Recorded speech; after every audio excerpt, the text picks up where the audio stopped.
আসসালামু আলাইকুম। তো আজকে আমি আসলাম ক্ষেতের মাঝে এমন এক জায়গায় যেটাকে আমাদের সিলেটি ভাষায় বন্ধ বলা হয়। তো বন্ধে আসলাম। তো আপনারা দেখতে পাচ্ছেন আমার পিছনে ধানের প্রচুর চারা রয়েছে। এই চারাগুলো থেকে কৃষকেরা কদিন পর ধান রোপণ করবে। রোপণ করার পর 2-3 মাস পরে প্রচুর ফসল এখানে ফলাবে। এই ফসলের মাধ্যমেই তাদের সারা বৎসরের খাবার জোগাড় হবে। পাশাপাশি কিছু ফসল বিক্রি করে, ধান বিক্রি করে তারা অন্যান্য তরিতরকারি কিনবে এবং সারা বৎসর তাদের এই ধানের মাধ্যমেই চলাফেরা, ধানের মাধ্যমেই তাদের যোগান। তো খুবই সুন্দর শ্যামল পরিবেশ, সবুজ শ্যামলে ঘেরা এই বন্ধ খুবই ভালো লাগলো।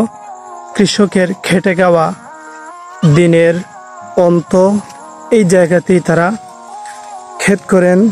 এই জায়গা থেকেই তারা তাদের সারা বৎসরের খাদ্যের যোগান এখান থেকেই জোগাড় করেন।